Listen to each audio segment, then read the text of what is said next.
bibilihin ko pa rin itong mga bata.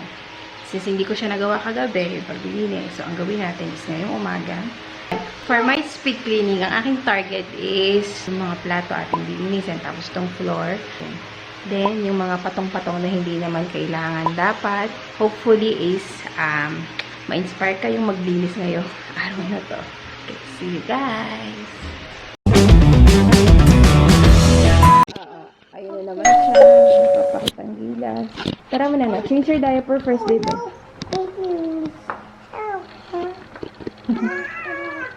Umiikot-ikot na siya ulit. Alaga. Marunong na talaga ang bebe. Nakawala na ulit ang kanyang kamay. Whoa! Baby Yuri swimming. Nag-swimming si Baby Yuri? Yes! Oh, yan. Nagko-crawl na siya.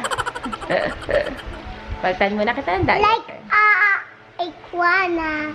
Yun, napalitan ko na ng diaper si Yuri, si Yana, napalitan ko na din ng diaper. Tapos, napaliti ko na rin si Yuri. Ngayon naman, prepare natin ang food ni Yana. Ayun natin to. 1, 2, 3, 4,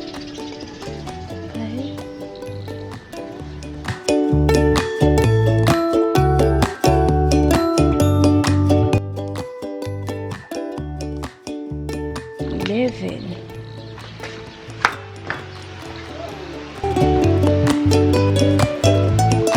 Nagluluto na ako ng breakfast ni Yana at si Yuri. Gumawa na siya ng kanyang tulog. Nagigipot baka may pumasok na mosquito.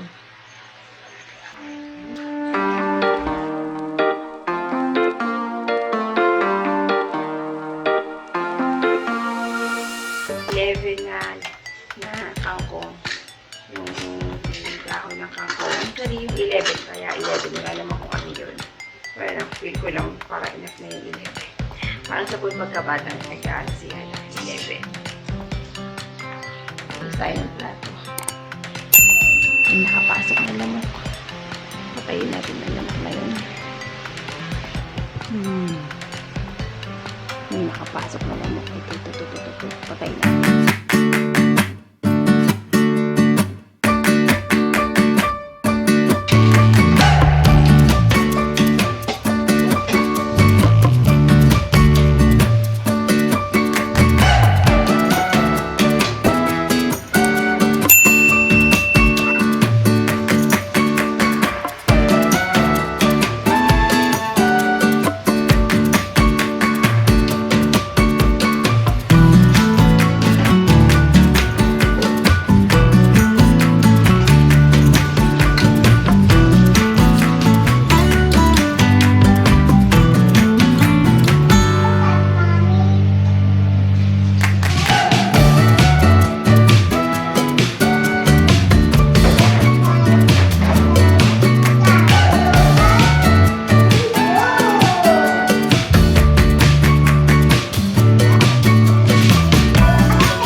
speed cleaning tayo.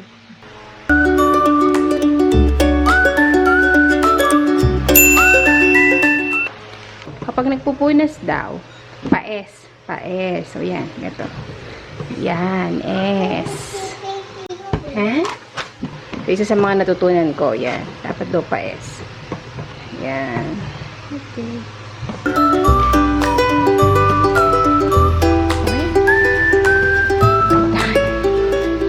Ito, kalat pa to. Ayusin ko kasi itong mga toys. So, ayun. So, yun ang ginawa natin. Ngayon, is papakainin ko na si Yana. Okay, you will watch also. Siya, kakain muna si Yana. Bye-bye!